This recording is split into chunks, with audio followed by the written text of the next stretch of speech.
హిందూ జనశక్తి మన లలిత్ కుమార్ గారు హిందువుల్ని మతోన్మాదులు అని చెప్పి పాస్టర్ అంటే మతోన్మాది. ఏ జీవిని కూడా మతంతో సంబంధం లేకుండా గౌరవించమని చెప్పిన సనాతన ధర్మం గొప్పదా. हम जिएंगे तो इस भारत के लिए और मरेंगे तो इस भारत के लिए और मरने के बाद भी गंगा में बहते हुए हमारे अस्थियों को कोई कान लगाकर सुने तो एक ही आवाज आएगा, भारत माता की जय.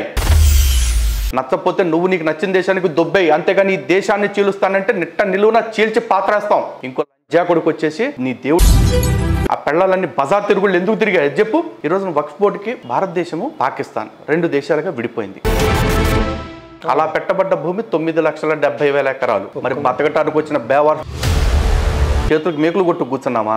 ఊరపందంట విజయ్ కుమార్ గారిని పోరంబోకంట. అడుక్కు తినే ఆ దగ్గర కూడా గీక్కు తినేవాడిని నన్ను ఏమనాలి, పాస్టర్ అనాలిగా. నేను మతం మారిపోయాను, నేను పాదిరిగాడిని అని చెప్పుకుంటూనే ఇంకా సాంబ శివ రావు అని పెట్టుకున్నాడు. ఒక్కడంటే ఒక్కడు కూడా రావట్లే. ప్రతి అజయ్ బాబు గారు ఎర్రప్ప మనుషుల పాపాలను తొలగించాలంటే నీ పాపాలు పోయి నీ పో. ఆ మంత్రం అక్షరం నాస్తి, ప్రతి అక్షరము పరమాత్ముడే.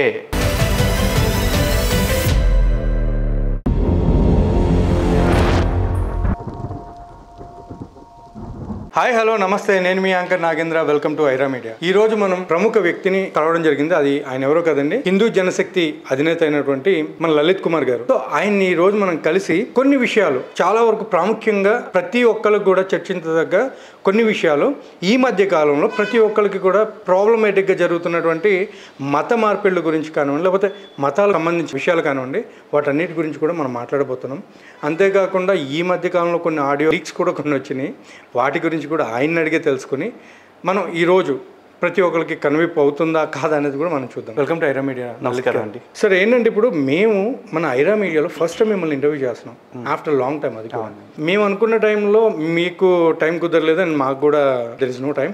కాకపోతే ఏంటంటే ఇప్పుడు ఈ రోజు ఉన్నటువంటి కొన్ని సిచ్యువేషన్లు చాలా దారుణంగా ఉన్నాయి. సో వీటిల్లో ముఖ్యంగా మనం చూసుకుంటే జరిగింది జరిగినట్టు కాకుండా జరగనట్టు చూపించి హిందువుల్ని మతోన్మాదులు అని చెప్పి వాళ్ళు పెరిగిపోతున్నారు. సో వాళ్ళు క్రైస్తవుల్లోనే పాస్టర్లుగా చాలా మంది అయ్యే వాళ్ళు కూడా చాలా మంది ఉన్నారు.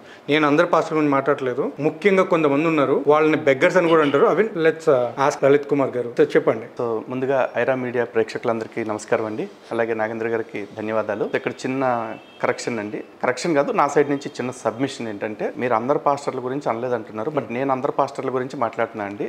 పాస్టర్ అంటే మతోన్మాది, పాస్టర్ అంటే బెచ్చగాడు, పాస్టర్ అంటే మత ముష్టోడు. సార్ అదే అంటే ఇందులో చాలా మంది పాస్టర్లు ఏమంటారంటే, మా యొక్క ఎదుగుదల తట్టుకోలేక ఈ హిందూ మతంలో కొంతమంది హిందూ మతం అనే దాన్ని రంగు పూసుకుని మమ్మల్ని టార్గెట్ చేస్తున్నారని మాట్లాడుతున్నారు. దానికి మీరేమంటారు? ఆధ్యాత్మికంగా 7 అంతస్తుల మేడ మీద ఉన్నవాడు రైస్ బ్యాగ్ కోసమో లేకపోతే రోగాలు తగ్గిపోతాయనో లేకపోతే దశంభాగాలు వస్తాయనో మతం మారిపోయినప్పుడు 7వ అంతస్తు నుంచి పాతాళంలోకి దిగజారిపోయాడు. ఈడు ఎదుగుదల ఏముంది ఇక్కడ మేము చూసి ఆడవటానికి? ఇప్పుడు ఆల్రెడీ నిన్న మొన్న ఒక పాస్టర్ని చూశారు, ఆడ ఆడియో విన్నారు. ఆ ఆడియో వచ్చినప్పుడు బయటకి ఎట్లా ఉన్నాడంటే వాడి పొజిషన్ కమోడ్ లో పడిపోయాడు. ఆడు ఆ ఆడియోకి కౌంటర్ అంటూ ఒకటి వీడియో చేశాడు నా మీద. కౌంటర్ వీడియో చేసేసి, అరే లలిత్ కుమార్ ఏం చేస్తావు చూస్తా, ఇట్టాగా తగ్గేద్దలే అని మేసం దివ్వాడు. ఆ ఒక్క వీడియో చేశాడు, సెప్టిక్ ట్యాంక్ లోకి పడిపోయాడు. అప్పుడు ఆ కమోడ్ లోనే ఉన్నాడు. ఆ వీడియో చేసి అనవసరంగా సెప్టిక్ ట్యాంక్ లోకి పడిపోయాడు. ఇప్పుడు ఆడు బయటకు వచ్చే దిక్కు లేక ఆ ఛానల్ మూసేసుకుంటున్నానని చెప్పి దొంగ ఏడుపులు ఏడ్చాడు. ఆడు ముడు పీకడం 2 రోజులు ఆగిన తర్వాత ఆడే వస్తాడు. అట్లా చెప్పిన వాళ్ళు దరిద్రులు చాలా మంది ఉన్నారండి. వాళ్ళు పీకేది చేసేది. ఫస్ట్ ఆఫ్ ఆల్ పాస్టరు అనేవాడికి ఫస్ట్ ఉండాల్సిన క్వాలిఫికేషన్ ఏంటి అంటే, నిజాన్ని వక్రీకరించి అబద్ధంగా చూపించడం ఎలా, అబద్ధాన్ని వక్రీకరించి లేదంటే అబద్ధానికి పౌడర్ రాసి నిజంగా చూపించడం ఎలా, ఇది వాళ్ళకు ఉండాల్సిన బెస్ట్ క్వాలిఫికేషన్. అయితే ఈ క్వాలిఫికేషన్ సాధించడానికి వాళ్ళకి మెయిన్ కారణం ఏంటంటే, పూర్వం పాస్టర్లు అనే వాళ్ళందరూ అంటే ఆరిజిన్ వస్తున్న టైంలో వాళ్ళకి ఒక దేవత శాపం ఇచ్చిందంట. ఓకే, నువ్వు ఎప్పుడైనా నిజం చెప్తే నీ తల 1000 ఒక్కలు అయిపోద్దని. అందుకని వీళ్ళు నిజాలు చెప్పడం మానేశారు. బైబిల్లో కూడా కొన్ని గ్రంథాలని తీసేయడం జరిగిందని మనం చూస్తున్నాం కూడా. సో ఇందులో దగ్గర కొన్ని అంటే దగ్గర 183, 103 అండ్ 83, అక్కడి నుంచి మళ్ళీ ఇప్పుడు 77, అక్కడి నుంచి మళ్ళీ ఇప్పుడు 66. సో ఇలా చూసుకుని పోతే కాలక్రమేణా తగ్గుతూ వస్తున్న దాన్ని వాళ్ళు ఏమంటారంటే, అప్పుడులో ఉన్నటువంటిది ఇప్పుడు ఉన్నదానికి చాలా వరకు చేంజెస్ జరుగుతాయి అని మాట్లాడుతున్నారు. అంటే ఇప్పుడు న్యూ టెస్ట్మెంట్ ఒక్కటే ఉంది, ఓల్డ్ టెస్ట్మెంట్ తీసాము అని కూడా కొంతమంది మాట్లాడుతున్నారు. అసలు దాని గురించి మీరేమంటారు? అంటే ఈ మాట అందరూ చెప్పరండి, కొంతమంది చెప్తారు. ఆ అందరూ చెప్తే గనక క్రైస్తవ్యం పునాదులు కాదు, పోకటి వేళ్లతో సహా కుప్పకూలిపోద్ది. ఎందుకంటే ఆది కాండము ఏదైతే ఉందో సృష్టి గురించి చెప్పేది, అది చెప్పుకోకపోతే ఇక మొత్తం బైబిల్ ప్రకటన గ్రంథం దాకా మొత్తం తీసుకెళ్లి చెత్తలో వేసుకోవడానికి తప్ప ఎందుకు పనికిరారు. ఆల్రెడీ ఆది కాండంలో ఉన్న సృష్టిని చూపించుకుని ఇప్పటికీ వీళ్ళు మత మార్పిడి చేస్తున్నారు. దేవుడు తన స్వరూపమున నరుని సృజించెను, నరునికి సకల జీవుల పట్ల అధికారం ఇయ్యబడెను, ఇట్లా చెప్పుకుంటూ పోతా ఉంటారు కదా. ఈ అబద్ధం మొదలెట్టకపోతే అసలు బైబిల్లో ఏ అబద్ధం నిలబడదు ఇక్కడ. కాబట్టి పాత నిబంధన మాది కాదు అని చెప్పి అనలేరు వాళ్ళు. కాకపోతే వాళ్ళు చెప్పే మాట ఏంటంటే ఈ పాత నిబంధన ఇజ్రాయేలీల కొరకు మాత్రమే కానీ భారతదేశంలో ఉన్న వాళ్ళ గురించి కాదు అంటారు. అది ఓన్లీ ఇజ్రాయేలీల గురించి అన్నప్పుడు మరి ఇజ్రాయెల్లో పీక్ కట్లు పంచుకోవచ్చుగా, భారతదేశంకి ఎందుకు తెస్తారు అంటే ఈడికొచ్చి ఇప్పుడు దశంభాగం ప్రతోడు తింటాడు కదండి. మరి ఆ దశంభాగం కొత్త నిబంధనలో ఉందా? పాత నిబంధనలో దిగా పాత నిబంధనలో దశంభాగం మాత్రం వీడికి కావాలి, పాత నిబంధనలో దరిద్రాలు మాత్రం వీడికి సంబంధం లేదంటాడు. ఈ 2 నాలుకల ధోరణి ఏం చేద్దామని అంటే క్రైస్తవులు 2 పట్టుకుంటారు సార్, నయాన్నో భయాన్నో. ఒకటి మతం మార్చాలి, బై హుక్ ఆర్ బై క్రుక్, లేదంటే ఇంకో రకంగా చెప్పండి ఇంకో 2 అండి. If you can't convince confuse. ఈ ఒక ప్రాజెక్ట్ కాదండి, జాషువా ప్రాజెక్ట్ కాదు, గిల్గాల్ కాదు, లేకపోతే మిషన్ ఇండియా కావచ్చు, ఇట్లాంటి చాలా ఆర్గనైజేషన్స్ ఉన్నాయి. ఓం అనుకోటి ఉంది, ఓం అంటే చాలా మంది హిందూ అనుకుంటారు. ఆపరేషన్ మొబిలైజేషన్, ఈ ఆపరేషన్ మొబిలైజేషన్ అనే వాళ్ళు కూడా భారతదేశంలో మత మార్పిడి చేయడం కోసం మాత్రమే వచ్చారు. ఇలా ఈ మత మార్పిడి చేసే సంస్థలన్నీ కలిపి భారతదేశంలోకి ఇన్ఫ్లో చేస్తున్న ఫండ్ వాల్యూ ఎంతో తెలుసండి, $175 బిలియన్. $175 బిలియన్ అంటే మన కరెన్సీలో చూసుకుంటే సుమారు 15 లక్షల కోట్ల రూపాయలు. 15 లక్షల కోట్ల రూపాయలు వీళ్ళు అంటారు దేవుని సేవ కోసం అని చెప్పేసి అంటారు. ఏంటండి అంత కాస్ట్లీ దేవుడా మీ దేవుడు? పోయేటప్పుడు చిన్న గోసుతో పోయాడు, 3 మేకులతో పోయాడు, 2 చెక్కలతో పోయాడు అని చెప్పేసి అసలు మా దేవుడు అసలు నిరాడంబరుడు అని చెప్పుకుంటారుగా. మరి మీ దేవుడు నిరాడంబరతను ప్రూవ్ చేయడానికి 15 లక్షల కోట్లు ఖర్చు పెట్టాలా? వెనక గాంధీ కూడా కొల్లాయి కట్టుకుని తిరిగేవాడు. ఆ గాంధీ గురించి ఎవరో ఒక పెద్ద ఆయన బుక్ రాస్తూ గాంధీ సామాన్యుడిగా చూపించడం కోసం అసామాన్యమైన ఖర్చు పెట్టాల్సి వచ్చేది ఆ రోజుల్లో అని చెప్పారు. గాంధీ పేదవాడిగా కనిపించేవాడు, కానీ గాంధీ తిరుగుతుంటే ఖర్చు ఆ రోజుల్లోనే వేలల్లో ఉండేదంట. ఈ దేవుడి గురించి కూడా అట్టాగే ఉంది ప్రచారం. వాళ్ళ దేవుడికి కూడా ఆడంబరాలు అంటే మహా ఇష్టం, యేసుకు కూడా. యేసు మామూలుగా వచ్చేపాటికి శిష్యులందరికీ ఏం చెప్తారు, ఒక పేదవాడు వచ్చి నన్ను స్వర్గానికి తీసుకుపోతావా అంటే పరలోక రాజ్యం ధనవంతుల కోసం కాదు, నువ్వు పరలోక రాజ్యం రావాలంటే నీకున్నదంతా అమ్మి పడేసి తెగనమ్మేసి పేదవాళ్ళకి పనిచేసేయి అంటాడు. అదే యేసు ఖాళీగా కూర్చుని ఉంటే ఒక వేశ్య వచ్చేసి యేసుకి అత్తరతోటి నెత్తి మీద అభిషేకం చేస్తుంది. ఆ అత్తర్ వాల్యూ ఎంత అనేది కూడా వాళ్ళు రాస్తారు, 300 దేనారములు అని చెప్పేసి. ఆ రోజుల్లో అంత కాస్ట్లీ అత్తర్ని నెత్తి మీద పోస్తూ ఉంటే యేసు శిష్యులు లేచి, ఏయ్ నీకు మా ప్రభు గురించి ఏం తెలిసినట్ట పోతాను, అది అర్జెంటుగా కావాలంటే ఆ బుడ్డ అమ్మేసి ఆ వచ్చిన డబ్బుల్ని పేదవాళ్ళకి పంచు అంటాడు. ఎమ్మటే యేసు ఏమంటాడంటే, రేయ్ ఆవేశపడ మాకు ఆగు, ఈ పేదవాళ్ళు ఎప్పుడు మీతోనే ఉంటారు, కానీ నేను మీతో ఎక్కువ రోజులు ఉండనుగా, ఆవిడేదో ముచ్చటపడి చేసుకుంటుంది పోసుకొని అత్తరు అంటాడు. మరి అత్తర పిచ్చను కూడా దైవత్వం ప్రచారం చేసుకుంటే మనం ఏమంటాం చెప్పండి? అంతేగా ఆడంబరాలు కోరుకునే దేవుణ్ణి వీళ్ళు ఆడంబరాల గురించి చెప్పరు బయటకు, అంతే. పాస్టర్లు అందరూ అంతేలేండి.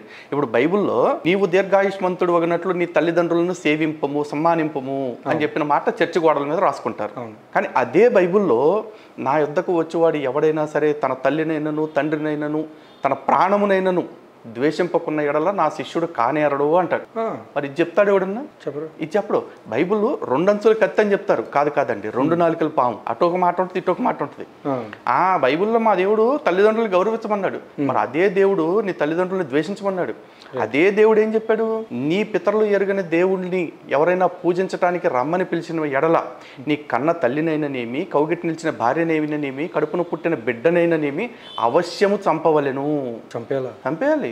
ద్వితీయోపదేశ కాండంలో వాళ్ళ దేవుడు స్వయంగా చెప్పిన మాట ఇది. ఇది చర్చి గోడల మీద రాయరు. చర్చి గోడల మీద ఏం రాస్తారు, నిన్ను వలే నీ పొరుగు వారిని ప్రేమించు.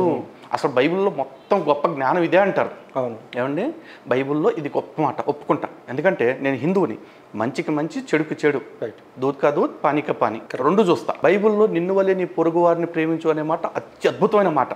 కానీ మళ్ళీ చెప్తున్నా, అది బైబుల్లోనే, మొత్తం లోకంలో కాదు. మొత్తం లోకంలో చూసుకుంటే భగవద్గీతలో శ్రీకృష్ణ పరమాత్మ ఒక మాట చెప్పారు, అద్వేష్ట సర్వభూతానాం మైత్ర కరుణయేవచ అని చెప్పారు. అంటే నీ చుట్టుపక్కల ఉండే ఏ జీవిని కూడా ద్వేషభావనతో కాకుండా, అద్వేష్ట ఏ ద్వేషభావన లేకుండా మైత్రి కరుణ భావనతో చూడాలి అని చెప్పారు. అంటే ఫ్రెండ్లీ నేచర్ అండ్ కంపాషన్ ఇట్లా చూడమని చెప్పారు. నీ పక్కనున్న వాడిని మాత్రమే ప్రేమించమని చెప్పిన యేసు గొప్పోడా, నీ పక్కనున్న మనుషులతో పాటు ప్రతి జీవిని కూడా నీతో సమానంగా ప్రేమించు అని చెప్పిన కృష్ణుడు గొప్పోడా? రైట్, కరెక్ట్ కదా. కానీ వీళ్ళు ఏమంటారు, మా ఏసెట్ట చెప్పాడు, అది చెప్పిన మీ ఏసే మరియు నేను తమను ఏలుటకు ఇష్టం లేని నా శత్రువులను నా యొద్దకు తీసుకువచ్చి సంహరించడానికి కూడా చెప్పాడు. మరి మా కృష్ణుడు నాకు చెప్పలేదుగా, ఈయన నన్ను పూజించట్లేదు కాబట్టి ఈయన్ని చంపేయని చెప్పి అనలా. యో యో యాం తనుం భక్త శ్రద్ధయార్చితం ఇచ్చేతే అని చెప్పాడు. అంటే ఎవడెవడైతే నేను ఆ దేవుడిని పూజ చేస్తున్నా, ఈ దేవుడిని పూజ చేస్తున్నా అంటూ దేవుడిని భిన్నమైన రూపాల్లో చూస్తారో వాళ్ళందరికీ ఆ దేవుడి పట్ల భక్తిని కలిగిస్తున్నది కూడా నేనే అని చెప్పేసి అన్నాడు. కానీ ఏసు అట్లా చెప్పాడు? యెహోవా అలా చెప్పాడా? ఎందుకు చెప్పట్లేదు? మరి ఎవడు మతోన్మాది? ఇప్పుడు చెప్పండి, ఆ మత గ్రంథం చదివేవాడు మతోన్మాదా, లేకపోతే నీ చుట్టుపక్కల ఉండే మనుషులతో పాటు ఏ జీవిని కూడా మతంతో సంబంధం లేకుండా గౌరవించమని చెప్పిన సనాతన ధర్మం గొప్పదా? ఒకనొక టైంలో అంబేద్కర్ కూడా ఒక మాట చెప్పారంటే, ఆయన ఏమన్నారంటే ఎవరైతే మతం మార్చుకుంటారో వాళ్ళు దేశద్రోహిగా మారే అవకాశాలు చాలా ఉన్నాయని కూడా మాట్లాడడం జరుగుతుంది. సో అదేవిధంగా ఇప్పుడు చూసుకుంటే చాలా మంది దేశాన్ని రెండు ముక్కలుగా చేసి ఒకటి క్రైస్తవ దేశంగా మాకు ఇచ్చేయండి, ఇంకొకటి మీరు ముస్లిం దేశంగా ఉంచుతారా లేకపోతే హిందూ దేశంగా ఉంచుతారా ఉంచుకోండి అని కూడా మాట్లాడుతున్నారు. సో దానికి ఎంతవరకు కరెక్ట్ అంటారు వీళ్ళు మాట్లాడే విధానం? సింపుల్ ఒకటేనండి, వీళ్ళందరికీ ఒకటే పరిష్కారం, అజెండా. ఎవడైతే దేశాన్ని ముక్కలు చేయాలన్నాడో ఆయన ముక్కలు ముక్కలుగా నరికేయాలి. ఈ దేశంలో ఎవడైతే ఈ దేశాన్ని ఇంకో ముక్క చేయాలంటాడో అన్ని రెండు ముక్కలుగా నరికేయాలి. ఎందుకంటే ఈ దేశాన్ని ఒకసారి ముక్కలు చేశారు, అంటే అప్పటికే ముక్కలు విడిపోయింది. కానీ అప్పటికి కలిసి ఉన్న భారతదేశాన్ని మతరాజ్యంగా విరగొట్టుకుని ఒకడు పట్టుకుపోయాడు. ఆ మత పోళ్ళందరూ ఆడితో పట్టు పోయారా? పోలా.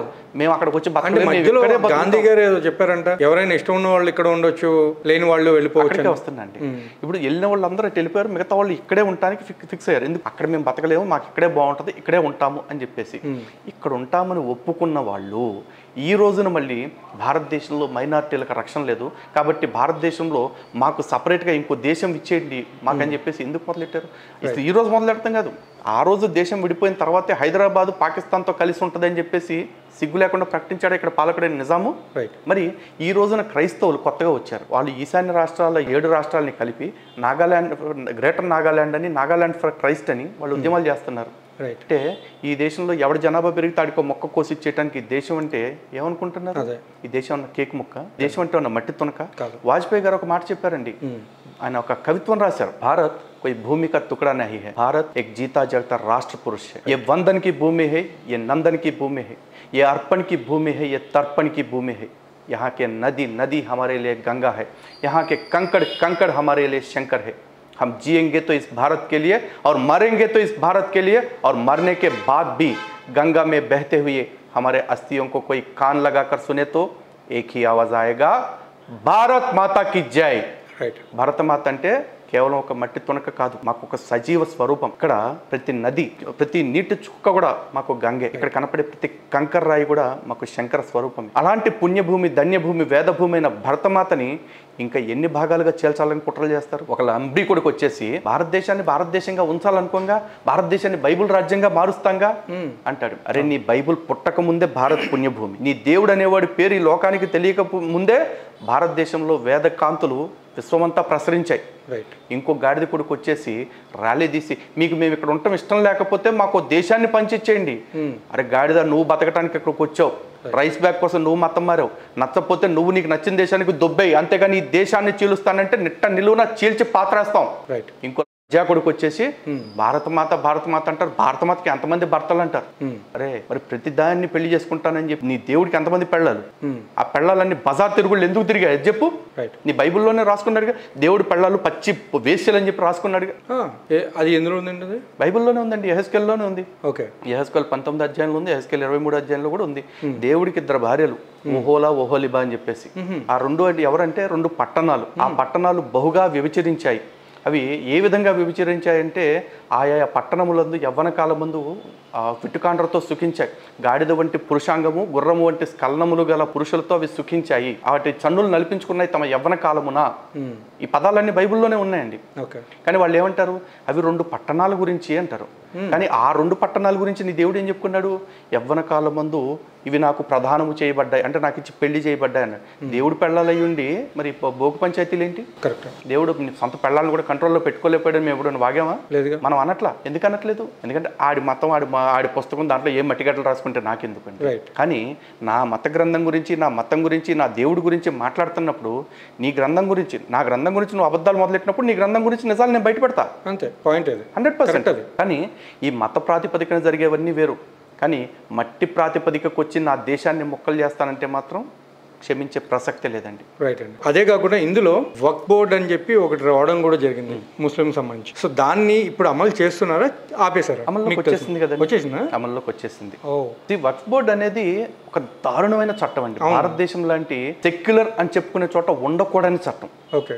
ఎందుకంటే ఈ రోజున వక్ఫ్ బోర్డుకి అసలు ఏ విధంగా ఏర్పడింది అనేది చాలా మందికి తెలియదు. భారతదేశము పాకిస్తాన్ 2 దేశాలుగా విడిపోయింది.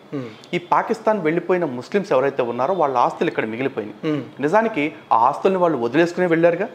ఆ వదిలేసుకున్న ఆస్తులన్నింటినీ కూడా ప్రభుత్వానికి స్వాధీనం చెయ్యాలి, అంతేగా. అవును.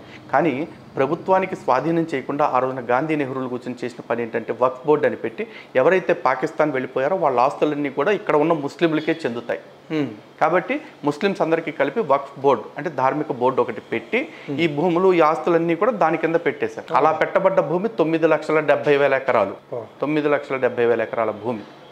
అంటే మరి అలాంటి భూమి వాళ్ళకు ఉన్నప్పుడు వాళ్ళు ఏం చేయాలి? దాన్ని ముస్లింల అభ్యున్నతి కోసం వీటి కోసం వినియోగించుకోవాలి. అలాగే పాకిస్తాన్లో ఎవరైతే హిందువులు ఇక్కడికి వచ్చేసారో మరి వాళ్ళకు కూడా అక్కడ ఒక ఎండోమెంట్ బోర్డు ఒకటి పెట్టి భారతదేశానికి వలస వెళ్ళిపోయిన హిందువుల ఆస్తుల్ని పరిరక్షించే వ్యవస్థ ఉండాలిగా. మరి అక్కడ ఎందుకు చేయాలి అంటే ఏమన్నా మాట అంటే వాళ్ళు పెంట తింటారని మీరు తింటారా అని చెప్పి మాట్లాడతారు. మరి ఆ పెంట తినే ఎదవల్ని ప్రపంచ శాంతి దూతల్లాగా ప్రపంచానికి ఎందుకు చూపిస్తున్నారు? వాళ్ళు నీచులరా, వాళ్ళు నీ సొమ్ము లాక్కుని మీ వాళ్ళందరినీ అత్యాచారాలు చేసి మనుషుల్ని చంపి తరిమి కొట్టారు. ఇక్కడి నుంచి వాళ్ళ మనుషుల్ని సేఫ్ గా పంపించడమే కాదు వాళ్ళ ఆస్తుల్ని ఇప్పటికీ కాపాడుతున్న ధర్మభూమి, ధార్మిక భూమి భారతదేశం. అది ఎందుకు ఇక్కడ ఇలా ఉంది అంటే ఇక్కడ హిందువులు ఉన్నారు కాబట్టి. ఈ గొప్పతనం వాళ్ళు ముస్లింలు కాబట్టి వాళ్ళ భూములు ఇక్కడ ఆస్తులు సేఫ్ గా లేవు, ఇక్కడ హిందువులు ఉన్నారు కాబట్టి అవి సేఫ్ గా ఉన్నాయి. మరి ఇలాంటి చట్టం భారతదేశంలో ఉండటం న్యాయమేనా మీరు చెప్పండి? నాకు తెలిసైతే కాదండి. ఏదైనా సరే పంపకాలు జరిగినప్పుడు సమానంగా ఉండాలి రెండు పక్షాల్లో కూడా. రాష్ట్ర విభజనప్పుడు కూడా 2 రాష్ట్రాలకి సమన్యాయం జరగాలన్నారు. మరి దేశ విభజనప్పుడు 2 దేశాలకి సమన్యాయం వద్దా? జరగాలి కదా.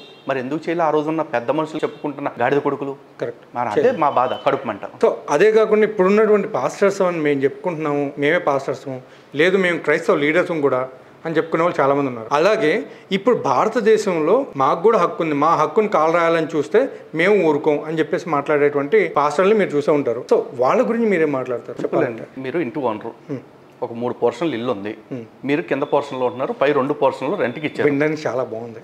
పైన 2 పోర్షన్లు రెంట్కి ఇచ్చారు. ఒక పోర్షన్లో నేను వచ్చా, ఇంకో పోర్షన్లో ఇంకోళ్ళు ఎవరో వచ్చారు. ఒక 10 ఏళ్ళు గడిచిపోయింది. మీరు ఇల్లు కట్టి 10 ఏళ్ళు అయింది. ఇల్లు కట్టుకున్న కొత్తలోనే మేము రెంట్కి వచ్చేసాం. నువ్వు ఇల్లు ఎప్పుడు కట్టావో అప్పటి నుంచి మేమిద్దరం కూడా రెంట్ కొంటున్నాం.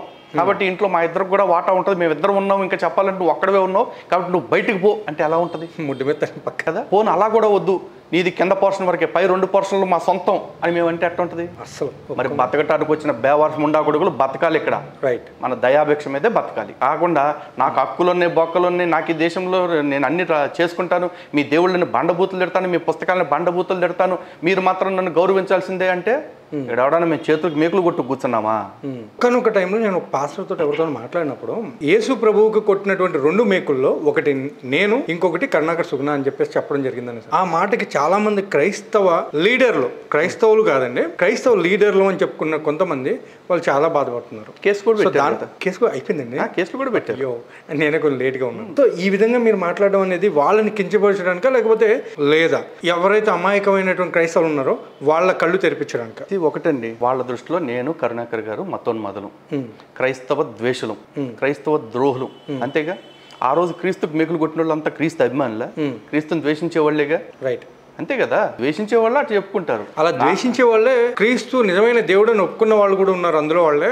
కానీ నిన్న కూడా వీళ్ళు కూడా నిన్న కూడా గాడిద అంటున్నాడు, ప్రతి మోకాలు ఏదో ఒక రోజు ప్రభు ముందు ఒంగుద్ది అని చెప్పేసి. నేను అంటున్నా నా మోకాలు దాకా ఎందుకు, నా మీసమ్మతో బొత్సు వంచమని మీ ప్రభు ముందు. పోనీ మీసం మీద కష్టం కొడుతుంటే ఇది బారుగా ఉంది జుట్టు, ఇక్కడ ఏదన్నా ఒక బొత్సును వంచమని చెప్పండి అలా ప్రభు ముందు.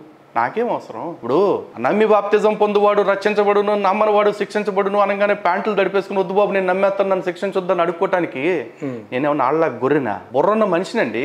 కరెక్ట్. నేను ఆ దిక్మల అబద్ధాలన్నీ నేను ఎందుకు నమ్ముతా? ఎవడో ఇప్పుడు పని పాట లేక కాస్త ఎక్కువైపోయి రాసుకున్నోడికి ఆడికి రాసిన ప్రతి రాతకి నేను భయపడతానా? నా ధర్మం ఏం చెప్తుంది? కర్మ సిద్ధాంతం చెప్తుంది, ఒరే నువ్వు మంచిగా బతికితే పైలోకంకి వెళ్ళాక మంచిగా ఉంటావు, నువ్వు చెడు చేస్తే పైకి వెళ్ళిన తర్వాత శిక్ష అనిపిస్తావు అని చెప్పేసి అంది. కాబట్టి నేను మంచి చేస్తా. నేను మంచి చేస్తానంటే ఏంటది? నా వల్ల 10 మంది బాధపడకుండా ఉండే ప్రతిదీ మంచే కదా.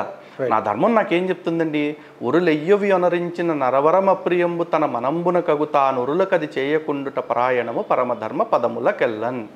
ఎవరు నీకేం చేస్తే నీకు బాధ కలుగుతుందో దాన్ని నువ్వు ఇతరులకు చెయ్యకుండా ఉండటమే అన్నిటికంటే పరమధర్మము. ఇప్పుడు నాగేంద్ర గారు నన్ను తిట్టారనుకోండి, నాకు బాధ వేస్తుంది అనుకోండి. కాబట్టి నాగేంద్ర గారు నన్ను తిట్టకూడదు అంటే నేను నాగేంద్ర గారిని ఏమనకూడదు. కాబట్టి నాగేంద్ర గారు జై శ్రీరామ్ అండి, రండి కూర్చోండి, టీ తాగుతారా కాఫీ తాగుతారా, ఇది మర్యాద. రైట్ అండి. అలా కాకుండా నాగేంద్ర గారు లలిత్ కుమార్ కూర్చోరా నీతో ఇంటర్వ్యూ ఉందా అన్నారు అనుకోండి, అంటే నేను అయ్యా నాగేంద్ర గారు అలాగే అండి అని అన్నాను అనుకోండి, అప్పుడు మళ్ళీ నేను అధర్మం చేసినట్టు అవుద్ది. అప్పుడు నాకు మహాభారతమే మళ్ళీ ప్రేరణ. యస్మిన్ యథావర్తతే యో మనుష్యాః తస్మిన్ తథావర్తితవ్యం సధర్మ. ఎవడు నీతో ఎలా వ్యవహరించారో నువ్వు వాడితో అలాగే వ్యవహరించాలి. ఇప్పుడు జాన్ బాబు అని ఒక పాస్టర్ ఉన్నారు, లలిత్ గారు బాగున్నారా అంటారు, జాన్ బాబు గారు బాగున్నానండి. అట్లా నాకు మనవరాలు పుట్టిందండి, అమ్మయ్య బంగారు తల్లికి శుభాకాంక్షలు అండి, మా చెల్లెలకి బావగారికి కూడా శుభాకాంక్షలు చెప్పండి అని చెప్తా. ఎందుకు? ఆయన మర్యాదగా మాట్లాడారు, ఆ మర్యాదను నిలబెట్టుకుంటా, తిరిగి నేను ఆ మర్యాదను ఇస్తా. నిన్న మరుగుదొడ్డిగాడు ఉన్నాడు, అరే లల్లి పాప అన్నాడు. పాప పిలుచుకో, కానీ నువ్వు నన్ను లల్లి పాప అని పిలవటానికి పెద్ద రీజన్ ఏం లేదు, కానీ నేను నిన్ను మరుగుదొడ్డి అని పిలవటానికి రీజన్ ఉంది. ఎందుకు? జాన్ అంటే మీనింగ్ ఏంటని కొట్టి చూడండి, కేంబ్రిడ్జ్ యూనివర్సిటీ డిక్షనరీ ప్రకారం జాన్ అంటే ఏ టాయిలెట్ అని ఉంది. ఆ టాయిలెట్ అంటే ఏంటి తెలుగులో? మరుగుదొడ్డే కదా. అంతే. ఇప్పుడు ఎవడు పీటర్ అని ఉంటాడు, అడిగి పీటర్ అని ఉందనుకోండి, పురుషాంగముకి నాటు పేరు పీటర్ అంటే. మా వాళ్ళు వేరే వాళ్ళు కొంచెం మాట్లాడే వాళ్ళు ఉన్నారు, వాళ్ళని అడిగారు అనుకోండి, అరే మొగ్గగా అంటారు. ఇప్పుడు పేర్లకి మీనింగ్ నేను చెప్పింది రైట్, ఆడ అఫెండ్ అవ్వకూడదు. పేరు పెట్టుకునేటప్పుడు ఆడ ఆలోచించుకోవాల్సింది, చిదేనమ్మ జాన్ అంటే ఎంత దరిద్ర మీనింగ్ ఉందా, అయితే నా పేరు జాన్ కాదు డాన్ అని పెట్టుకుంటానని పోమన్నాడు. ఎవడొద్దన్నాడు కదా. కరెక్ట్. వాళ్ళని అది చేసుకోమంటున్నావు, ఊరికే మా మీద పడి తేటొస్తుందండి. సరే, ఇప్పుడు ఇక్కడ ఇంకొక విషయం ఏంటంటే, ఒకానొక పాస్టర్ అని చెప్పుకుంటున్నటువంటి ఒక వ్యక్తికి మీరు కాల్ చేసి పలానా సందర్భంలో నేను కొంచెం ఇదిగా మాట్లాడాల్సి వచ్చింది, క్షమాపణ చెప్పడం జరిగింది. అది కూడా ఆయన ఛానల్లో పెట్టుకుని 10 మందికి వినిపించడం కూడా జరిగింది. అది ఎంతవరకు సభమంటారు? సబబే ఉందండి. ఇప్పుడు నేను ఒక బిజీ టైంలో ఉన్నప్పుడు ఫోన్ చేసి రిపీటెడ్గా ఏది పడితే అది మాట్లాడాడు. నేను చాలా దారుణమైన బూతులు తిట్టా. ఇప్పుడు నిన్న మరుగుదొడ్డిగడి తిట్టాడు కదా అమ్మాయిని, అంతకంటే దరిద్ర బూతులు తిట్టా. కాకపోతే నేను ఆ బూతులు తిట్టినా కూడా నన్ను ఎవడ పీకేది లేదు, నన్ను ఎవడ అడిగేది లేదు. కారణం ఏంటి అంటే నేను ఆడవాళ్ళని తిట్టలా, ఎప్పుడు ఆడవాళ్ళని ఎప్పుడు తిట్టలా, అండ్ సాటి హిందూ ఆడవాళ్ళని అసలుకే తిట్టలా, అండ్ అన్నిటికీ మించి నా కుటుంబ సభ్యుల్ని బంధుమిత్రులను అసలు ఎప్పుడూ తిట్టలేదు. కానీ ఆ రోజున విజయ్ కుమార్ని తిడుతూ ఒరే ఎల్కొడక అనే మాట అన్నా. తర్వాత నేను దానికి ఎందుకు కన్ఫ్యూస్ అయ్యాను, అతనికి ఫోన్ చేసి అంటే, విజయ్ కుమార్ గారిని పందంట, ఊరపందంట, విజయ్ కుమార్ గారిని పోరంబోకంట, నిష్ట దరిద్రుడా, నికృష్టుడా, నీచుడా, లేబర్ల ఈ బేవర్స్గా అన్ని తిడతా. కానీ వాళ్ళ అమ్మగారిని తిట్టడానికి నాకు రీజన్ లేదు. అండ్ ఫస్ట్ ఆఫ్ ఆల్ ఎత్ర నార్యంతో పూజ్యంతే రమంతే తత్ర దేవతాహ అని చదువుకున్నవాడిని, నేను ఆ మాట వాడనేకూడదు. అందుకని చెప్పేసి విజయ్ కుమార్ గారు రాత్రి మీ విషయంలో కొంచెం తనగొన్న మాట ఒకటి అన్నాను, దానికి నేను క్షమాపణలు కోరుకుంటున్నానండి అన్నాను. ఆడు క్షమాపణలు చెప్తే నాకు ఏదో పరలోకం వచ్చిద్దని కాదు, పరలోకమే ఏదో ఫార్స్ అని నమ్మేవాడిని నేను. కానీ నా మనస్సాక్షికి నేను సమాధానం చెప్పుకోవాలి. వాళ్ళ తల్లిని నేను తప్పు మాట అన్నాను, దానికి క్షమాపణ చెప్పాను. కానీ వాడు దాన్ని కట్ చేసుకుని నాకే చెప్పేశాడు అని చెప్పుకున్నాడు. సిజరింగ్ ఉంది. కానీ విచిత్రం ఏంటంటే ఆడ సిజరింగ్ చేసి పెట్టుకున్నందుకు 4 గోడల మధ్య తిట్టిన నా తిట్టుల్ని మళ్ళీ పబ్లిక్ లో వీడియో పెట్టి తిట్టాల్సి వచ్చింది. సారీ చెప్పాను అనుకున్నావు కదా విజయ్ కుమార్, పేరు కూడా చెప్తున్నా కదా విజయ్ కుమార్, నీకేంద్ర సారీ చెప్పేది, పోరంబోకి ఎదవా, పనికిమాలిన సన్నాసి, విజయ్ కుమార్ అనే ఊరప్పంది అని తిట్టాల్సి వచ్చింది. ఇప్పుడు కూడా తిట్టానని అనుకుంటే, నేను చాలా మంది పాస్టర్లని ఇంటర్వ్యూ చేసిన ఇప్పటి వరకు, ప్రతి ఒక్క పాస్టర్ని కూడా నా ఫైటలో ఒకటే, దశమ భాగాలు ఇచ్చినటువంటి అమాయకమైన క్రైస్తవులు అలానే ఉన్నారు. దశమ భాగాలు తీసుకున్నటువంటి ఎవరైతే పాస్టర్లు అని చెప్తున్నారో వాళ్ళు మాత్రం అంచెలంచెలుగా ఎదగడం, కార్లు కొనడం, ఒక 4-5 ఫ్లోర్లు బిల్డింగ్లు కట్టుకోవడం అన్ని కంటిన్యూ అవుతున్నాయి. నా ఫైటల్ ఏంటంటే వాళ్ళు ఎందుకు అలా ఉన్నారు, మీరు ఎందుకు ఇట్లా ఉన్నారు అని. కానీ ఈ రోజు ఆ క్వశ్చన్ని వాళ్ళని అడిగినప్పుడు వాళ్ళేమంటారు, హిందూ జనశక్తి నుంచి శివశక్తి వరకు కూడా ఉన్నటువంటి వాళ్ళు కూడా ఫోన్పేలు గూగుల్ పేలు పెట్టుకున్నారు కదా, వాళ్ళు ఎందుకు పెట్టుకున్నారు, మేము పెట్టుకుంటే తప్పు వాళ్ళు పెట్టుకుంటే, మేము చేసేది వ్యాపారం అయితే వాళ్ళు చేసే సంసారం, ఇట్లా మాట్లాడు. సో అలాంటి వాళ్ళకి మీరు మీ నుంచి సమాధానం? ధనం మూలం ఇదం జగత్. ఈ ప్రపంచంలో డబ్బు అనేది లేకుండా ఏ కార్యక్రమము నడవదు. అయితే ఈ డబ్బు ఎక్కడి నుంచి వస్తున్నది అనేది ఇంపార్టెంట్. ఇప్పుడు ఈ పాస్టర్లు ఉన్నారు, వాళ్ళు ఎక్కడి నుంచి డబ్బులు తీసుకుంటున్నారు, చర్చికి అమాయకుల్ని మత మార్పిడి చేసి తీసుకొచ్చి కూర్చోబెట్టుకుని వాళ్ళ దగ్గర దశం భాగం పేరుతోటి దొబ్బి తింటున్నారు. చివరాఖరికి నిన్న ఒక ముష్టి దాంతో ఒక ఇంటర్వ్యూ చేశాడు మావాడే, మాకు తెలిసిన అతను. ఇంటర్వ్యూ చేస్తూ రోడ్డు మీద 20 రూపాయలు ఇచ్చి ఏమన్నా నువ్వు చర్చికి వెళ్తావా అంటే వెళ్తానండి అంది.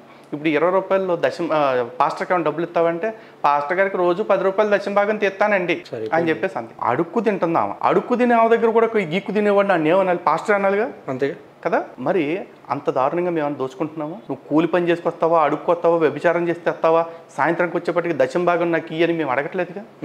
మేము ఫోన్పే నెంబర్ ఇస్తున్నాం, నచ్చిన వాళ్ళు పంపండి అంటున్నాం. అలా కాకుండా మీరు దశమ భాగం ఇవ్వకపోతే మీకు కష్టాలు వస్తాయి, మీరు దశమ భాగం ఇస్తే మీ అప్పులు తీరిపోతాయి చెప్పండి. అప్పుడే మీకు నువ్వు దొడ్లో కూర్చుని ఎడుతావు, మంచం మీద కూర్చుని ఎడుతావా, మీ ఇష్టం వచ్చిన సాగు సావండి, దశమ భాగాలు ఇచ్చి సావండి అని బెదిరించట్లేదుగా. దశమ భాగం అంటే ఇది 10% కాదు 23.3% అని మేము వీడియోలు చేసామా? లేదు. ఫోన్ నెంబర్స్ ఇస్తున్నాము. ఎందుకు ఇస్తున్నాము? మేము హిందుత్వం కోసం పనిచేస్తున్నాం కాబట్టి సాటి హిందువుల్ని మీరు ఇస్తే మా కార్యక్రమానికి ఉపయోగపడుతుంది. ఇచ్చే మనసున్నోళ్ళు ఇవ్వండి, ఇది నా పని, ఇది నా దేశం పని, నా ధర్మం పని అనుకున్నోళ్ళు ఇవ్వండి అన్నాం. అలా అనుకున్న వాళ్ళు మాకు ఇస్తున్నారు, మేము దాన్ని వినియోగిస్తున్నాం, సద్వినియోగం చేస్తూ ఉన్నాము.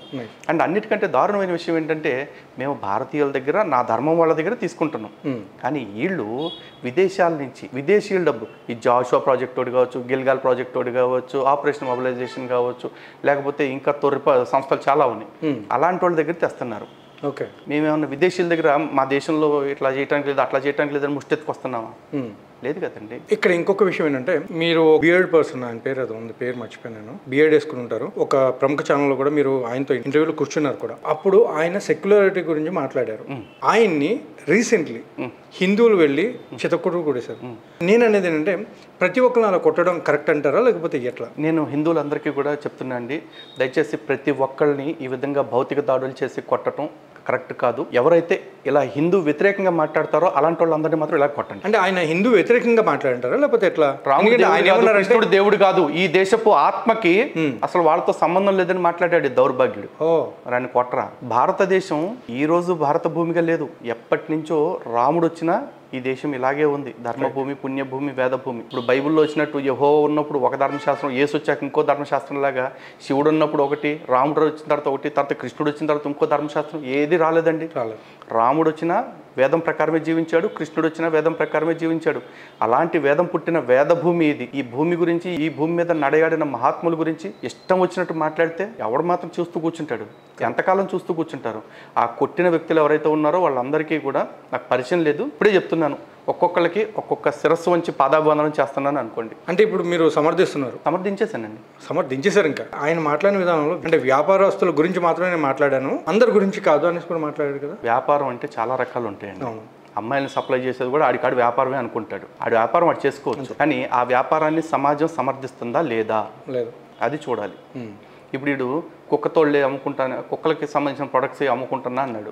నువ్వు కుక్కలకు సంబంధించిన ప్రొడక్ట్లు కాకపోతే, కుక్కలను కాకపోతే కుక్కల కండంలో అమ్ముకు, నాకు సంబంధం లేదు. కానీ అవి అమ్ముకునే క్రమంలో హిందుత్వాన్ని నువ్వు ఎందుకు కించపరిచావు? ఈ భారతదేశంలో నువ్వు మాత్రమే వ్యాపారం చేస్తున్నావా? కొన్ని కోట్ల మంది వ్యాపారస్తులు ఉన్నారుగా, వాళ్ళందరూ హిందుత్వం గురించి మాట్లాడినప్పుడు ఈ ముండమో పొక్కడే ఎట్లా మాట్లాడతాడు? మరి అలాంటి ఇలాగే చేస్తారు. సో ఇక్కడ ఇంకొక మెయిన్ థింగ్ ఏంటంటే ఇందులో నేను మాట్లాడాలనుకున్నది సాంబశివరావు అని చెప్పేసి ఒక ఆయన. తెలియదండి. ఆయన కూడా ఒక పాస్టర్ అండి. ఆయన ఏంటంటే ఈ మధ్య ఎవరైతే బైబుల్ని కించపరుస్తూ మాట్లాడతారో వాళ్ళందరికీ దమ్ముంటే నాతో పాటు డిబేట్ చేయడానికి రండి. ఇది అరగుండు సాంబే అని చెప్తే మీకు అర్థం అవుద్ది. మామూలుగా ఎట్లా అంటే చాలా మంది కామెంట్స్ లో, నా కామెంట్స్ లో కూడా చెప్తున్నారు, మొన్న చేసినటువంటి మన ఎక్స్ క్రిస్టియన్ ప్రవీణ్ అనిల్ గారిది దాని కింద కూడా ఒక మాట అంటున్నారు, ఏంటంటే సాంబశివరావు తోటి డిబేట్ పెట్టచ్చండి. సో నేను అడిగేది ఏంటంటే సాంబశివరావు అనే వ్యక్తి క్రిస్టియన్కి సంబంధించిన వాడా లేకపోతే హిందూకి సంబంధించిన వాడా? ఇప్పుడు ఆ విషయం వాళ్ళు చెప్పుకోవాలండి. ఇప్పుడు అన్య దేవతల పేర్లు నీ నోట పలకనే కూడదు అని చెప్పేసి ఒక చోట వాళ్ళ దేవుడు చెప్పాడు. ఇంకో చోట మీరు రాబో దినముల్లో ఆక్రమించుకునబో జనములు గొప్ప పర్వతముల మీదనేమి, మెట్టల మీదనేమి, ఎక్కడైనానేమి తమ పూజలు నిర్వహించుకుంటుంటే వాళ్ళ పూజా ద్రవ్యాలు ధ్వంసం చేయాలి, వాళ్ళ బలిపీఠాలను కూలద్రోయాలి, వాళ్ళ దేవతా విగ్రహాలను పగలగొట్టాలి, వాటి పేర్లు అక్కడ లేకుండా చేయాలి అని చెప్పేసి వాడు బైబుల్ ఆజ్ఞ. వీడు మాత్రం నేను మతం మారిపోయాను, నేను పాదిరిగాడిని అని చెప్పుకుంటూనే ఇంకా సాంబశివరావు అని పెట్టుకున్నాడు. మళ్ళీ ఈ మొండమొప్పే సంస్కృతం గురించి విమర్శిస్తూ మాట్లాడతాడు. అసలు సంస్కృతం అసలు ఇప్పుడు కొత్తగా వచ్చింది, పాతదేం కాదంటాడు.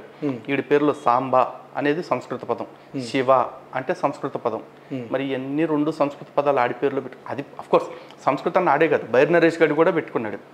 విమర్శిస్తూ. మరి నరేష్ అనే పేరు సంస్కృతం కదా, ఆడు పెట్టుకున్నది భారత నాస్తిక సమాజము. భారత సంస్కృత పదం, నాస్తిక అనేది సంస్కృత పదం, సమాజము అనేది సంస్కృత పదం. 3 సంస్కృత పదాలు ఆడి సంస్థలో పెట్టుకుని, ఆడి పేరులో సంస్కృత పదం పెట్టుకుని ఆడు కూడా సంస్కృతాన్ని విమర్శించేవాడే. ఓకే. అట్లాగే సాంబిగడి కూడా వీడికి సంస్కృతం రాదని నిన్న మొన్న ఆడియోలో ఆడే కన్ఫర్మ్ చేసుకున్నాడు. కానీ ఈడు పురాణాలకు భాష్యం చెప్తాడు, వేదాలకు భాష్యం చెప్తానంటాడు, ఉపనిషత్తులకు భాష్యం చెప్తానంటాడు. ఈడు ఏం పట్టుకుంటాడయ్యా అంటే, ఈ దేశంలో సనాతన ధర్మం మీద విషంగా అక్కడే పనిగా బతికే కొంతమంది నికృష్టులు ఉన్నారు, కమ్యూనికృష్టులు అంటారు. ఆ కమ్యూనికృష్టులు రాసిచ్చిన పుస్తకాల్లో పీడిఎఫ్లు టిక్ పెట్టినవి ఉంటాయి. అవి పట్టుకొని ఇక మీ బ్రహ్మదేవుడు సరస్వతి అని సొంత కూతురుతోనే కాపురం చేశాడు తెలుసా అంటాడు. ఈ ముండమోపుకి అర్థం కావాల్సింది ఏంటంటే, అసలు బ్రహ్మ అంటే ఎవరు? మనలాంటి ఒక భౌతిక స్వరూపమా? కాదు. సరస్వతి అంటే ఎవరు? భౌతిక స్వరూపమా? కాదు. కానీ ఇక్కడ చూసుకున్నట్లయితే బ్రహ్మము అంటే ఎవరు అంటే సర్వము చేసిన వాడు, రైట్ కదా. జీరోలో ఉన్నప్పుడు అంతా ఆయనే సృష్టి చేశాడు. జీరో నుంచి ఇంకోటి ఏదన్నా రావాలి అంటే ఏదన్నా ఆయన నుంచి రావాలిగా. మరి ఇప్పుడు ఫస్ట్ నెక్స్ట్ ఎవరు వచ్చారు బ్రహ్మదేవుడు తర్వాత అంటే సరస్వతీదేవి వచ్చారు. సరస్వతి అంటే ఎవరు? జ్ఞానము. సరస్వతి అంటే స్త్రీ రూపం కాదు, కానీ ఈయన ధరించారు కాబట్టి స్త్రీ స్వరూపంగా చెప్పారు. అలాగే విష్ణుమూర్తి అంటే ఎవరు? పాలకుడు. పాలకుడికి ఉండాల్సింది ఏంటి? ఐశ్వర్యము. ఐశ్వర్యం అంటే ఎవరు? లక్ష్మి.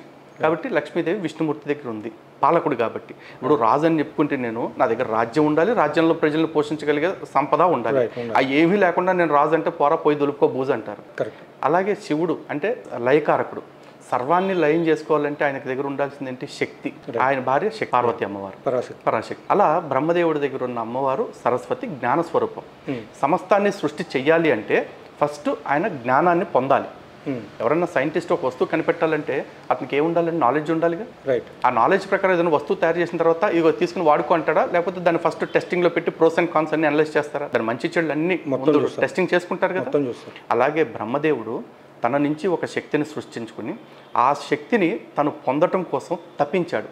అంటే ఈ రోజున నేను చదవాలనుకున్నాను అనుకోండి, నేను చదవాలంటే బుక్ ముందేసుకుంటే చదువు వచ్చేది. ఆ బుక్ని ప్రాపర్ గురువు ద్వారా నేను ప్రేరణ పొందాలి.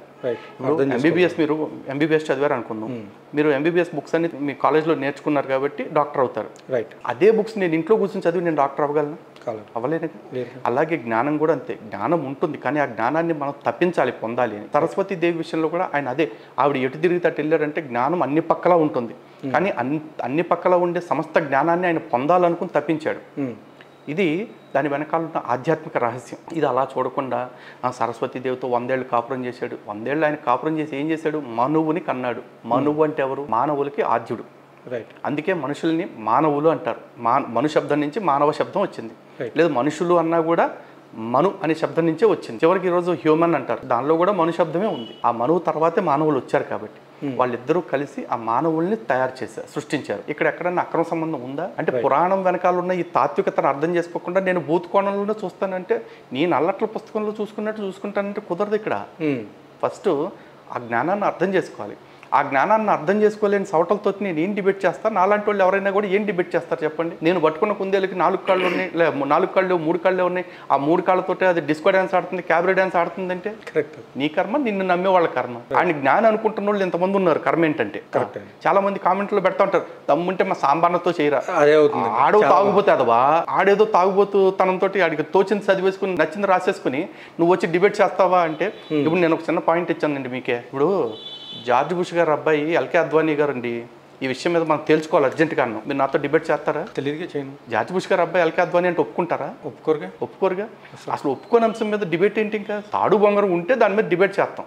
కరెక్ట్. అట్లాగే ఉంటుంది సాంబిగడితో డిబేట్ అంటే కూడా.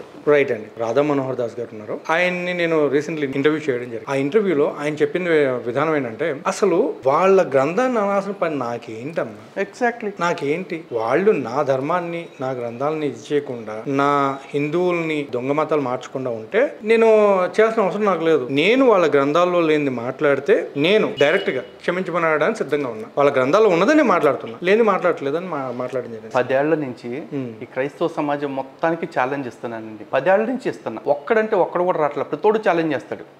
నిన్న మొన్న మీ ఛానల్లోనూ కూడా ఆడు అజయ్ బాబు గారు ఎర్రప్ప ఆడేమంటున్నాడు, ప్రపంచంలో ఎంతకంటే గొప్ప బుక్ అసలు ప్రపంచంలో లేదు అని బైబిల్ని చూపించాడు. నేను అడుగుతున్నా, నీకు నా పుస్తకం జన్మకి నచ్చదు, ఎందుకంటే నువ్వు హిందుత్వం మీద ద్వేషం పెట్టుకున్నావు కాబట్టి. నాకు నీ పుస్తకం ఎప్పటికీ నచ్చదు, ఎందుకంటే నాకు క్రైస్తవ్యం అంటే అసహ్యం కాబట్టి నేను నీ గ్రంథంలో ఉన్న ప్రతిదాన్ని చెడే అంట, నువ్వు నా గ్రంథంలో ఉన్న ప్రతి చెడే అంటావు. అందుకే మన ఇద్దరం పోటీ పడి పని చేస్తాం, మంచి గురించి పోటీ పడడం. హిందూ గ్రంథాలు బైబిల్ కంపేర్ చేసుకున్నాం. హిందూ గ్రంథాల్లో లేని మంచి విషయాలు ఒకటి బైబిల్లో నుంచి చూపించు, ఒకటి చూపించండి. హిందూ గ్రంథాల్లో లేని మంచిది కూడా మా బైబిల్లో ఉంది అని ఒకటి చూపించండి చాలు. ఇంతకంటే గోల్డెన్ ఆఫర్ ఎవరిని ఇస్తారా? నువ్వు నన్ను తిట్టొద్దు, నేను నిన్ను తిట్టను, దానికి ఎవ్వరు రాడు. ఈ సాంబిగాడు వస్తాడు, దాని గురించి కాదు రా, దమ్ముంటే చర్చ చేద్దాం. తులసిని విష్ణుమూర్తి ఎందుకు రేపు చేశాడు, బ్రహ్మ సరస్వతిని ఎందుకు రేపు చేశాడు? నీ బతుక్కి రేపులు తప్ప ఏమీ కనపడవు, ఎందుకంటే మీ బతుకంతా చర్చకు వచ్చి ఆడవాళ్ళకి పుచ్చిపోయినట్టుకి ప్యాచ్లు వేసుకోవటమే కదా. నిన్న మరుగుదొడ్డి గడి చెప్పాడు. అంతే. కానీ ఇక్కడ వీళ్ళు కూడా మేము దేవుణ్ణి నిజంగా నమ్ముతున్నాం అని చెప్పుకునేటువంటి వీళ్ళు ఆ విధమైనటువంటి మాటలు మాట్లాడడం ఎంతవరకు కరెక్ట్? ఎందుకంటే వాళ్ళు ఆడవాళ్ళని మేము అస్సలు ఒక మాట అను, అది మల్లెపూల గురించి కూడా మాట్లాడాలి, అది కూడా మాట్లాడదు. ఈ రోజు నేను ఎప్పుడైతే ఆడియో వినడం జరిగిందో అప్పుడు నేను ఒకటి అనుకున్నాను, దేవుడు లేడు బొక్క లేడు అని మాట్లాడడం అనేది అలా అనలేదండి. ఇంకా భూతండి వద్దండి, అది మాట్లాడకూడదు కదా, మీరు చెప్పండి పర్లేదు. నేను కూడా అనలేను ఆ మాట తిరిగి. కాకపోతే దేవుడు లేదు అదేంటో వడ లేదన్నాడు. అవునండి, అట్లా అనడం తప్పు కదా అని నా ఉద్దేశం. దాన్ని నాడు కవరింగ్ చేసుకుంటున్నాడు. దేవుడు లేడు ఎవడో లేడు అన్నాను నేను, దాన్ని వక్రీకరించాడు, నా మీద నిందేశాడు. ఆడు మీరు ఆడియో మీకు ఇస్తాను, ఆ బిట్ ప్లే చేసి చూడండి. తప్పకుండా. దేవుడు లేడు ఎవడా లేదు అన్నాడు. అది ఎవడా కాదు, నేను అలా చెప్తున్నాను లేండి. డా అనే పదం చివరిగా ఉంది. డూ అంటే ఎలా ఉంటుంది, డా అంటే ఎలా ఉంటుందో కొంచెం స్లో మోషన్లో వేసినా కూడా చూపించండి, మన వాళ్ళకి అర్థమైద్దాము. తప్పకుండా. ఇప్పుడు లలిత్ కుమార్ వక్రీకరించాడా, ఆ వక్ర బుద్ధి ఉండా కొడుకు నీచంగా మాట్లాడితే దాన్ని నేను ఎక్స్పోజ్ చేశాను, ఇది మాత్రమే చెప్పండి. నేను చాలా మంది కూడా ఇదే చెప్పాను కూడా, ఏంటంటే ఈ రోజు కరుణాకర్ సుగుణ గారు కానివ్వండి, లేకపోతే లలిత్ గారు కానివ్వండి, లేకపోతే రాధా మనోహర్ దాస్ గారు కానివ్వండి, ఎవరైనా సరే క్రైస్తవ్యంలో ఏదైతే హిందూ గ్రంథాలని దూషించడం మొదలు పెడతారో అట్లాంటి వీడియోలని వాళ్ళు బేస్ చేసుకుని మాత్రమే మాట్లాడడం జరుగుతుంది, కానీ వాళ్ళు స్వతహాగా మాట్లాడలేదని కూడా నేను మాట్లాడడం జరిగింది. సార్ సింపుల్ అండి. ఇప్పుడు ఇదే హిందుత్వంలో ఉంటూ ఇప్పుడు రమణానందన్ ఒకడు ఉంటాడు, వాడు హిందుత్వానికి వ్యతిరేకంగా కొన్ని మాటలు చెప్పాడు. మేము ఆయన సమర్థించామా? మేమే వీడియోలు చేశాంగా. ఎవడో క్రైస్తవుడు వచ్చి వీడియోలు చేసే స్థితి మేము ఇవ్వలేదుగా. ఆ తర్వాత ఎవడో జ్యోతిష్యం ముసుగులు, టా పూజలు, ఈ పూజలు అని చెప్పేసి ఆడవాళ్ళని ఇబ్బంది పెడతా ఉంటాడు. మేమే చెప్తాం, పక్కలో వాళ్ళని అట్టంటి వాళ్ళని అందరినీ నమ్మకండమ్మా, మీకేం అవసరము కర్మ, శుభ్రంగా దేవతార్చన చేసుకోండి, భగవతారాధన చేసుకోండి, అన్నిటికీ పరిష్కారం అదే అని మేమే చెప్తున్నాం. మేము మన వాళ్ళని కాపాడుకోవాలంటే బయట ఎదవల నుంచే కాదు, ఇంట్లో ఉన్న దొంగల నుంచి కూడా మేము కాపాడుకునే ప్రయత్నం చేస్తున్నాం. కరెక్ట్. మాకు అలాంటిది బయట నుంచి ఎక్కువ థ్రెట్ ఉంది కాబట్టి దీని మీద ఎక్కువ ఫోకస్డ్గా మాట్లాడుతున్నాం, కనపడుతున్నాం. ఈరోజు సింపుల్గా చెప్తానండి, హిందూ గ్రంథాల్లో ఎక్కడైనా సరే ఇగో నీ దేవుడు మాత్రమే నిజమైనోడు, పక్క దేవుడు అబద్ధం అని ఒక మాట చూపించండి. ఎక్కడ లేదు. కరెక్ట్. అది లేదుగా. లేనప్పుడు మాకు మాత్రం ప్రచారం చేయాల్సిన అవసరం ఏంటి? కానీ ఆడి పుస్తకంలో ఆడికి రాసింది, నీ దేవుడు మాత్రమే నిజమైనోడు, ఈ లోకంలో అనేక అబద్ధపు దేవతలని ఉన్నాయి అని చెప్పేసి అన్నాడు. కాబట్టి ఆ లైన్ పట్టుకుని ఆడు మన దగ్గరికి వచ్చి అంటాడు, అమ్మ ప్రభు అక్కడే నిజమైన దేవుడమ్మా, మిగతావన్నీ అబద్ధాలమ్మా, సైతాన్ స్వరూపాలమ్మా, ఈ విగ్రహారాధన తప్పమ్మా, ఈ బహుదేవతారాధన తప్పమ్మా, ఈ సృష్టిని ఆరాధించడం తప్పమ్మా, సృష్టికర్తని ఆరాధించాలమ్మా అని చెప్పేసి ఆడు చెప్తాడు. ఆడు మరి నన్ను క్వశ్చన్ చేస్తున్నప్పుడు, నా విశ్వాసాన్ని విమర్శ చేస్తున్నప్పుడు నేను తిరిగి కౌంటర్ ఇస్తాగా. ఎందుకంటే ఈ బొకడాగాడు ఏమంటాడు, నేను సృష్టిని కాదు సృష్టికర్తని ఆరాధిస్తానంటాడు. నేనేం చెప్తానంటే, నేను సృష్టికర్తను కూడా కాదు, ఈ సృష్టి మొత్తాన్ని ఆరాధిస్తాను. ఎందుకంటే ఈ సృష్టి అంతట్లో సృష్టికర్త ఉన్నాడు. అలాగే ఈ సృష్టికర్తని సృష్టించిన వాడు ఇంకోడు ఉన్నాడు, వాడు ఈ సృష్టికర్త కంటే గొప్పోడు. మేము వాడిని ఆరాధిస్తాం, వాడిని ఈ సమస్త సృష్టిలోనూ చూస్తాం. భగవద్గీతలో స్వామి చెప్తారు, మమైవాంసో జీవలోకే జీవభూత సనాతన అని. మహానారాయణ ఉపనిషత్తులో కూడా ఒక మాట చెప్తారు, యచ్చ కించిత్ జగత్ సర్వం దృశ్యతే శ్రూయతే పివ అంతర్బహిష్య తత్సర్వం వ్యాప్య నారాయణ స్థిత అని చెప్పేసి. అలాగే ఈశావాస్య ఉపనిషత్తులో చెప్తారు, ఈశావాస్యం ఇదం సర్వం యత్కించిత్ జగత్యాం జగత్ అని చెప్పేసి. అంటే కనిపించే ఈ జగత్తంతా, వినిపించే ఈ జగత్తంతా కూడా పరమాత్మ నిండి ఉన్నాడు. అనోర్ అణియాన్ మహతోర్ మహియాన్ అని చెప్తారు. అంటే అణువులో అణువంతా, బ్రహ్మాండంలో బ్రహ్మాండం అంతా కూడా ఈ పరమాత్మ నిండి ఉన్నాడు. కాబట్టి ఇప్పుడు ఇందులో దేవుడు లేడు, అందులో దేవుడు ఉన్నాడు అని కాదు, అంతటా దేవుడు ఉన్నాడు. కానీ ఇందులో దేవుణ్ణి చూసే శక్తి నాకు లేదు, ఆ విగ్రహంలో దేవుణ్ణి చూస్తున్నాను అంతే. దానిలోనే దేవుడు ఉన్నాడని కాదు, దేవుడు అన్నింటిలో ఉన్నాడు, కానీ నా శక్తి దానిలో మాత్రం చూడగలిగేలా సహకరిస్తుంది. కాబట్టి దాన్ని పెట్టుకుని పూజ చేస్తున్నా. నా విగ్రహారాధన వద్దు అంటానికి నువ్వు ఒక రీజన్ చెప్పు, విగ్రహారాధన తప్పు అంటానికి.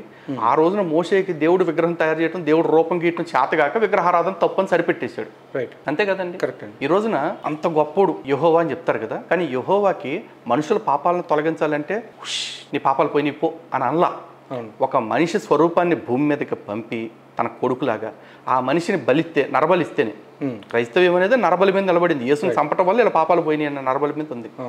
మరి యేసు అనే రూపం ఎందుకు కావాల్సి వచ్చింది? చివరికి యెహోవాకు కూడా రూపం యొక్క ప్రాధాన్యత తెలిసింది. కానీ యెహోవాను ఆరాధిస్తున్నాం చెప్పుకునే వాళ్ళు ఎవరైతే ఉన్నారో వాళ్ళకు ఇప్పుడు కూడా విగ్రహం ప్రాధాన్యత తెలియట్లే. రైట్ అండి. చివరికి మహమ్మద్ ప్రవక్త అయినా అంతే కదండి. అంతేగా. అల్లా గొప్ప దేవుడు అంటారు, కానీ అల్లా తన వాక్కుని పంపించాలంటే ప్రవక్త ద్వారా పంపించాల్సి వచ్చింది.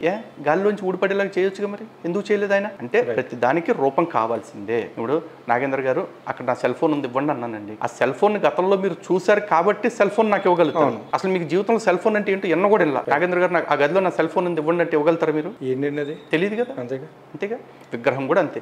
భగవంతుడు అంటే ఏంటి అంటే ఇదిగో ఒక రూపము. ఈ రూపంలో ఈ శక్తి నివిడీకృతం అయ్యింది. ఎందుకంటే ఎవరైనా సరే, మీరు కానీ నేను కానీ ఇంకెవరు కానీ విగ్రహాన్ని పూజ చేసేటప్పుడు ఓ వినాయకుడి విగ్రహమా, ఓ వెంకటేశ్వర స్వామి విగ్రహం అని అంటామా? దేవుడా, స్వామి విఘ్నేశ్వర, స్వామి వెంకటేశ్వర అని అడుగుతాం. అంటే అక్కడ విగ్రహాన్ని మనం చూడటల్లా, అందులో పదార్థాన్ని మనం చూడటల్లా, యథార్థాన్నే చూస్తున్నాం. ఆ యథార్థం పేరే భగవంతుడు. ఆ భగవంతుడికి ఒక పేరు లేదు. ఆయన నిరాకారుడు. నిరాకారుడు అనగానే మళ్ళీ చూసారా, మీరే చెప్తున్నారు భగవంతుడికి ఆకారం లేదని అంటారు. నిరాకారుడు అంటే ఆకారం లేదని కాదు, తనది కాని ఆకారం ఈ సృష్టిలోనే లేదు. తనకు స్థిరమైన ఆకారం లేదు. ప్రతి ఆకారము పరమాత్ముడే. అలాగే అమంత్రం అక్షరం నాస్తి, ప్రతి అక్షరము పరమాత్ముడే. రైట్. అయితే ఇక్కడ ఫైనల్గా నేను అనేది ఏంటంటే, ఇప్పుడు క్రైస్తవుల్లో కొంతమంది ఏం మాట్లాడుతున్నారంటే, ఒక స్టోరీ చెప్తున్నారు. ఒక తండ్రి కొడుకు వీళ్ళిద్దరూ ఒక టెంపుల్కి వెళ్ళారు. టెంపుల్కి వెళ్ళినప్పుడు సింహద్వారం అంటే లోపలికి వెళ్ళే దారిలో 2 సింహాల బొమ్మలు ఉన్నాయి. కొడుకు చూసి భయపడి నాన్న సింహం వద్దు అనేది భయపడతాడు. అయితే తండ్రి ఏం చెప్తాడు, అవి ఉత్తి బొమ్మలు నాన్న అని చెప్పేసి లోపల తీసుకెళ్తాడు. ఆ గర్భగుడి దగ్గరికి వెళ్ళిన తర్వాత అక్కడ కూడా ఏం భయపడుకొని మామూలు నుంచున్నాడు. తండ్రి ఏం చెప్పాడు, దండం పెట్టుకో దేవుడికి. అదేంటి నాన్న, అక్కడేమో భయపడొద్దన్నా ఇక్కడేమో దండం పెట్టుకోమని చెప్తున్నావు, అది ఎలా ఎంతవరకు కరెక్ట్? దీన్ని వాళ్ళు బేస్ చేసుకుని మాట్లాడడం జరిగింది. దాని గురించి మీరేం చెప్తారు? అవునండి, అబ్దుల్ కలాం గారి స్టోరీగా దీన్ని చెప్తా ఉంటారు. కానీ ఆ అబ్దుల్ కలాం గారు విగ్రహానికి భయపడ్డాడు చిన్నప్పుడు, విగ్రహంలో ఏమీ లేదని వాళ్ళ తండ్రి చెప్పారని చెప్తున్నారు. వాళ్ళ తండ్రి అలా చెప్పడానికి కారణం ఏంటంటే వాళ్ళ తండ్రి ఒక ముస్లిం కాబట్టి. అప్పటికి అతనికి విగ్రహారాధన మీద ఏమీ తెలియదు కాబట్టి. ఎందుకంటే గర్భగుడిలో ఉండే విగ్రహానికి ప్రాణప్రతిష్ఠ చేస్తారు, శక్తి ప్రాసన చేస్తారు. కానీ గర్భగుడి బయట చాలా విగ్రహాలు ఉంటాయి. ఆ విగ్రహాలన్నిటికీ మనం ఎప్పుడైనా అభిషేకాలు చేస్తామా? ఆ విగ్రహాలన్నిటికీ అర్చనలు చేస్తామా?